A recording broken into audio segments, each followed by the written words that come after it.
अकीमुस्सलात व आतुज़्ज़कात, फरमाया नमाज को भी कायम करो, ज़कात को भी अदा करो, वरकऊ मअर्राकिईन, और रुकू करो रुकू करने वालों के साथ, यानी नमाज को जमात के साथ अदा करो, नमाज को जमात के साथ अदा करो। अल्लाह के रसूल ने फरमाया अगर इन लोगों के घरों में औरतों का मुझे डर न होता, बच्चों का डर न होता, बूढ़ों का डर न होता, बीमारों का डर न होता, कि इनके घरों में बूढ़े भी हैं, औरतें भी हैं, बच्चे भी हैं, बीमार भी हैं, तो मैं नमाज के टाइम पे अपने मुसल्ले पर किसी को खड़ा करता और मैं जा करके इनके घरों को इनके वजूद समेत आग लगा देता,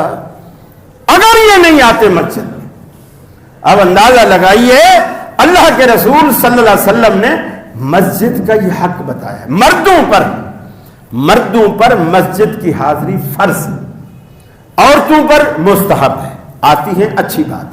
फर्ज नहीं है, लेकिन अगर आती है तो आपने, वो भी हजरत अब्दुल्लाह बिन उमर फरमाते हैं रसूलुल्लाह सल्लल्लाहु अलैहि वसल्लम ने सहाबा से कहा ला तमनऊ निसाकुमुल मसाजिद, अगरचे औरत का घर मस्जिद से उसके लिए बेहतर है, फिर भी अगर औरत तुम्हें मस्जिद में आने की इजाजत मांगे तो ला तमनऊ निसाकुम, अपनी औरतों को मस्जिद से न रोको, उसे आने दो, उसे न रोको। और अब तो आपके यहाँ माशाल्लाह हाल भी अलग होते हैं, पूरा पर्दे का पूरा इंतजाम होता है, उनके वुजू खाने अलग हैं, हर चीज उनकी अलग होती है, मर्दों से कोई मेल मिलाप नहीं होता, जबकि रसूलुल्लाह सल्लल्लाहु अलैहि वसल्लम के जमाने में यह सहूलत भी नहीं थी, सहाबा के जमाने में भी यह सहूलत नहीं थी। मर्द आगे होते, पीछे बच्चे होते, फिर आखिर में औरतें होती, एक ही हाल के अंदर सलाम के बाद मर्द बैठे रहते, औरतें जो है वो उठकर चली जाती, फिर बच्चे उठकर चले जाते, फिर मर्द उठते। तो अब तो अल्हम्दुलिल्लाह इतनी आसानियां अल्लाह ताला ने आपको दे दी हैं, वसाइल इतने दे दिए हैं। ये एक अलग बात है कि आप जेबें ढीली नहीं करते, लेकिन अल्लाह ने तो वसाइल में कमी नहीं छोड़ी। अब कितना अरसा हो गया, मुझे भी यकीन मानिए शर्म आती है, बार बार हर जुमे ये अपील करते हो, सिर्फ 2 हाल बनाने पड़े ऊपर औरतों के लिए, 2 हाल, वो इतना अरसा हो गया हमें चंदा करते हुए। और अगर अभी मैं खड़े होकर कोई पर्ची मेरे पास आए, मैं ऐलान करूं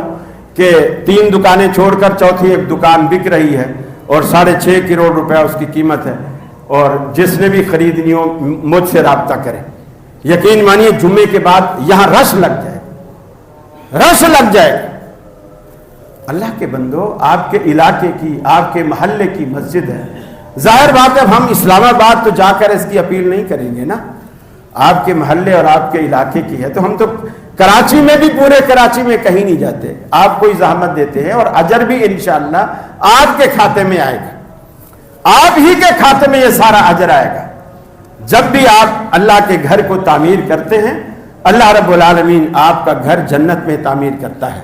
ये हदीस है, मन बना लिल्लाहि मस्जिदन बनल्लाहु लहु बैतन फिल जन्नह, अल्लाह उसका घर जन्नत में बनाता है जो शख्स दुनिया में अल्लाह के घर को बनाता है। और ये सौदा मैं समझता हूँ महंगा नहीं है, आप ज़रूर कोशिश कीजिए, ज़रूर दिल खोल कर इसमें हिस्सा डालिए, ताकि रमज़ान से पहले पहले हमारा ये काम जो है मुकम्मल हो जाए। और फिर आपके सामने है, ये भी नहीं कि मैं कोई पंजाब से आके मैं कह रहा हूँ मेरा मदरसा है, वहाँ पंजाब में पिलर खड़े हो गए, छत डलनी है, अब आप सोच रहे हैं पता नहीं किसने देखा है, पिलर खड़े भी हुए कि नहीं हुए, मदरसा है भी कि नहीं है, बच्चे भी वहाँ है, ये तो सब कुछ आपके आंखों के सामने है। अब जब चाहे इंतजामिया से पूछे जी सीमेंट कितना आया, सरिया कितना आया, बजरी कितनी आई, कहाँ लगी, आपको सारा कुछ चीज़ इंदराज में है, हर चीज़ लिखी हुई है, आपको सारा